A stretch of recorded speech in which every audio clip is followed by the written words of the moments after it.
Ukraine के बाद Romania पर रूस का निशाना जो हम बात कह रहे हैं, रोमानिया के जहाज पर रूस का बड़ा हमला। एक और तस्वीर आ गई है, वो भी दिखाएंगे। ब्लैक सी में रोमानिया के जहाज पर अटैक, और ब्लैक सी में रोमानिया के जहाज पर यह अटैक बहुत बड़ी ललकार के तौर पर देखा जा सकता है। और यहां देखिए आप, ये है शिप के अंदर से आई हुई तस्वीरें। एक तरफ आप देख रहे हैं शिप को दूर से जो उसका स्नैप लिया गया है वो तस्वीर है, और अंदर शिप के अंदर क्या तबाही हुई है इस हमले में उसकी तस्वीरें भी आप देख रहे हैं। पिनाक सर के पास चलना चाहता हूं। पिनाक सर, ऐसे में 1-1.5 घंटे बाद जब नेटो कंट्रीज आपस में बैठेंगी, क्या हो सकता है सर, खासतौर से जब ये कहा जा रहा है रूस की तरफ से कि वो सिर्फ यूक्रेन पर नहीं रुकेंगे?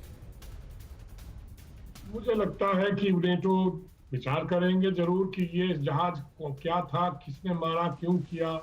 अगर उनको पता चले कि ये डायरेक्ट रशियन असॉल्ट था, और बात ये है कि नेटो के जो फाइन रूल्स हैं कि ये टेरिटरी पे अटैक हुआ या हाई सीज पे हुआ, इस तरह के कुछ लीगल कॉम्प्लिकेशंस भी हैं। तो मुझे नहीं लगता कि नेटो फटाफट बोलेगा कि हाँ कल से हम चढ़ाई कर रहे हैं, उस पे रशिया पे चढ़ाई कर देंगे या कुछ कर देंगे। तो मुझे लगता है कि वो थोड़ा धैर्य से काम करेंगे, क्योंकि इसमें थोड़ा गुंजाइश है। There is a grey area here, ये उतना क्लियर नहीं लग रहा है मुझे।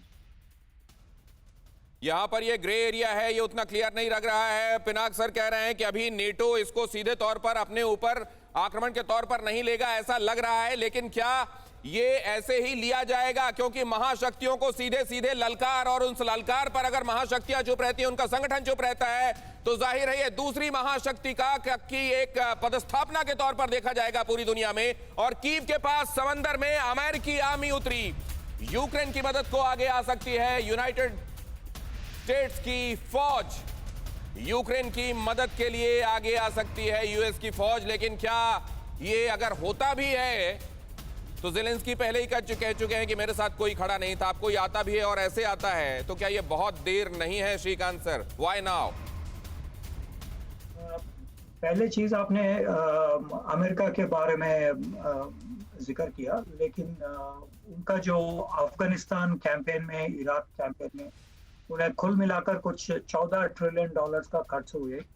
तो बाइडेन ने जब इलेक्शन कैंपेन में कहा कि हम दूसरे देशों में अभी हम नहीं जा सकते हैं, और जो ट्रम्प के प्रेसिडेंसी में उन्होंने ये भी कहा है कि यूरोपियन कंट्रीज ज़्यादा डिफेंस बजट वगैरह और उनका कंट्रीब्यूशन बढ़ाना चाहिए।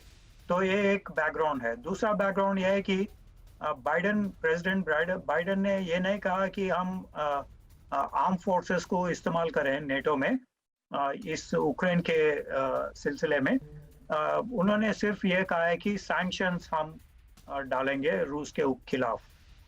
तीसरा चीज, रोमानियन प्रेसिडेंट ये भी कहा है कि आर्टिकल 4 जो नेटो के वॉशिंगटन ट्रीटी कहते हैं, जिसमें कंसल्टेशन शुरू होती है, उसके बाद वो डिसाइड करते हैं कि वेदर अगर वो युद्ध प्रकट करना या दूसरा एक्शंस लेना, वो सारे अभी डिस्कशन में होगी। तो article 4, invoking article 4 would be the main business now.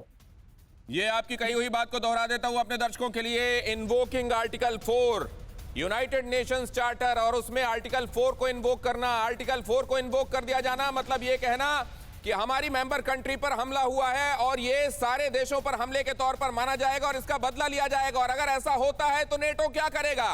क्या रशिया, जो कई जगहों पर अपने सरप्राइज मूव के लिए जाना जाता है, NATO being an organisation of the country, ये मैं जानना चाहता हूं पिनाक सर, उधर से जो कुछ किया जाएगा उसमें औपचारिकताएं और उसमें एक स्ट्रक्चर दिखाई देगा, या वहां भी सरप्राइज एलिमेंट हो सकता है?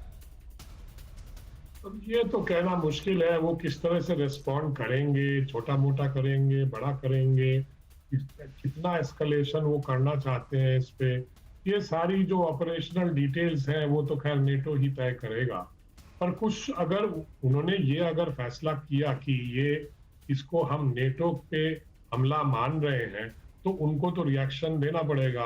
अब वो किस तरह का रिएक्शन होगा, लो लेवल रिएक्शन होगा, मिडिल लेवल होगा, मुझे लगता है कि अगर रिएक्शन हुआ भी तो सीमित होगा, क्योंकि देखिए एस्केलेशन करने से तो और बात और आगे बढ़ जाएगी, और ये इतना आसान नहीं है। यूरोप में कोई युद्ध नहीं चाहता है। 2 विश्व युद्ध वो लड़ चुके हैं, उनका तजुर्बा जो है वो कभी युद्ध में घुसना नहीं चाहेंगे।